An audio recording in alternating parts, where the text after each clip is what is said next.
Bismillahirrahmanirrahim. Assalamualaikum warahmatullahi wabarakatuh. Perkenalkan, nama saya Ilham Saputra, NIM 4201923015, jurusan Teknologi Pertanian, Prodi Budidaya Tanaman Perkebunan, kelas 2A. Di sini saya ingin menjelaskan sedikit materi terkait kebijakan pasar pertanian. Apa itu kebijakan? Kebijakan adalah rangkaian konsep dan asas yang menjadi pedoman dan dasar rencana dalam pelaksanaan suatu pekerjaan, kepemimpinan, dan cara bertindak. Sedangkan, apa itu kebijakan pertanian? Kebijakan pertanian menjelaskan serangkaian hukum terkait pertanian domestik dan impor hasil pertanian. Pemerintah pada umumnya mengimplementasikan kebijakan pertanian dengan tujuan untuk mencapai tujuan tertentu di dalam pasar produk pertanian domestik.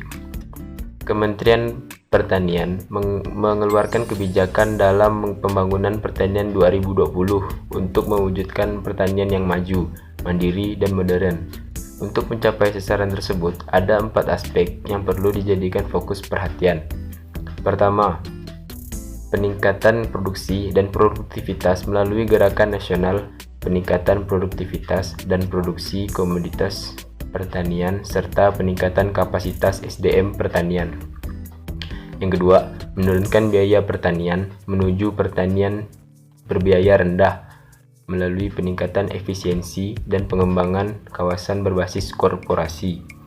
Yang ketiga, pengembangan dan penerapan mekanisasi serta akselerasi pemanfaatan inovasi teknologi. Dan yang keempat, ekspansi pertanian melalui perluasan pemanfaatan lahan termasuk lahan rawa dan suboptimal lainnya, serta penyediaan air atau irigasi embung dan bangunan air lainnya.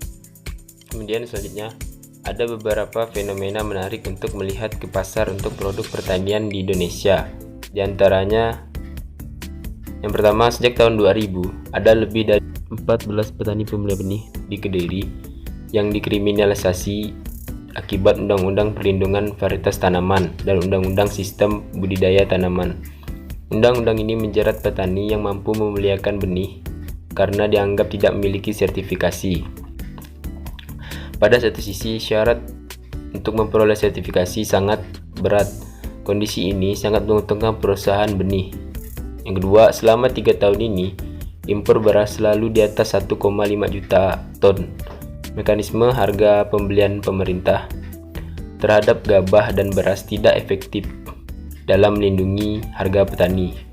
Yang ketiga, kebijakan impor bawang dan kentang sangat merugikan petani. Bawang dan kentang impor justru beredar di daerah sentra-sentra produksi. Baiklah, mungkin hanya itu yang dapat saya sampaikan. Kurang lebihnya saya mohon maaf. Wassalamualaikum warahmatullahi wabarakatuh. Terima kasih.